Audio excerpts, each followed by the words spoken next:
To what extent do you regard successful the recent conference held in Washington from the aspect of informing the international community about Azerbaijan's life? And what issues were of greatest interest among the participants of the conference? Well, the conference in Washington was organized at Heritage Foundation. It's one of the biggest and largest, most respected think tanks in Washington. Heritage Foundation organized the conference on the topic of U.S. policy, U.S. foreign policy in South Caucasus, recommendations for President Obama. In that respect, of course, the participation in this conference was very important for Azerbaijan because it was a chance to tell about the previous achievements and give some recommendations for the future policies. In my speech, I talked about Azerbaijan as a reliable energy partner for Europe and for United States. I talked about successful projects, BTC and Baku-Tbilisi-Erzurum pipelines. I talked about fight against terrorism, how Azerbaijan helping United States in Iraq, in Afghanistan, in other places.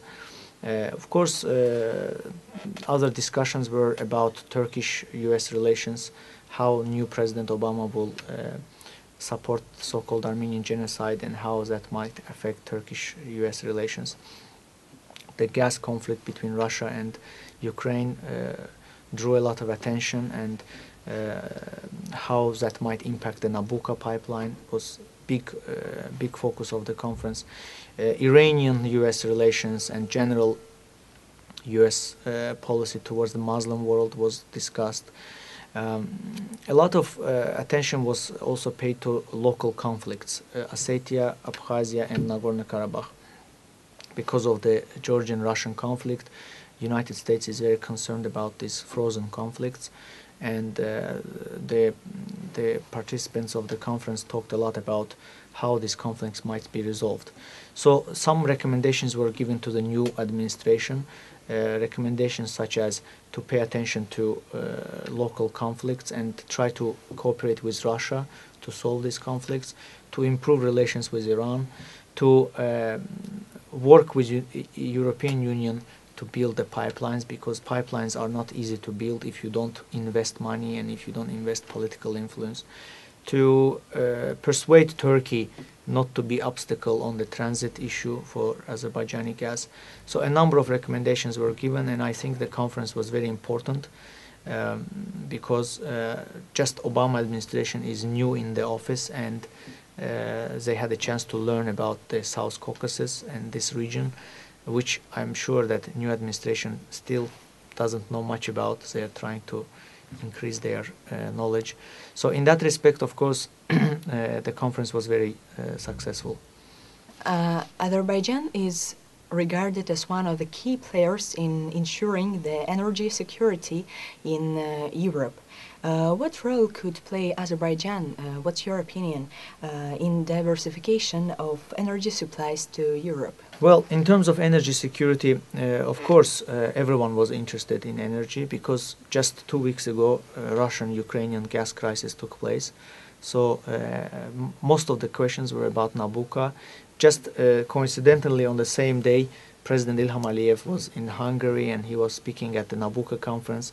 So of course everyone was interested to know if Azerbaijan is planning to participate in Nabucco, not planning. I told the participants of the conference that Azerbaijan might take place in Nabucco, might consider Nabucco, but of course other players must also be active, such as Turkmenistan, Turkey, European Union, and they must all help to realize this project. Azerbaijan generally has proven itself as a reliable partner, energy partner, with oil and gas pipelines, and Azerbaijan has never changed, contracts like other countries in the region have done. So in that respect, of course, Azerbaijan's role is going to grow in the future. European Union is going to consider Azerbaijan as not only a source of energy, but also as a transit of energy from Central Asia. And in that respect, I think EU-Azerbaijan relations are going to grow. and U.S. administration understands it, and I think U.S. administration will help to make Azerbaijan and Georgia as a stronger partners for European Union. Was the Armenia-Azerbaijani conflict over Nagorno-Karabakh discussed during the conference in Washington, and how could the United States administration contribute to the solution of this conflict? Well, of course, the recent Georgian-Russian conflict has raised a lot of concerns in Washington, and now everyone in Washington is convinced that frozen conflicts are obstacle to the regional security, obstacle to regional peace and stability, and that everything must be done to resolve them. But it's not easy to resolve these frozen conflicts. As you know, a lot of interests are involved, a lot of, let's say, a lot of geopolitical interests are at stake. That's why at the conference, of course, it was recommended that United States works with Russia very closely to resolve these conflicts. Without Russia's assistance, these regional conflicts cannot be resolved. There were representatives of Armenian embassy there, deputy chief of mission, and he accused Azerbaijan in preparing for war. He accused Azerbaijan in increasing military budget. He said that military budget of Azerbaijan is exceeding already $2 billion. For which I replied that, of course, Azerbaijan is strengthening its army. It's natural. We are preparing for defense, and we are preparing for liberation of our occupied territories. But war is not our preferred option. War would be our last option, last resort.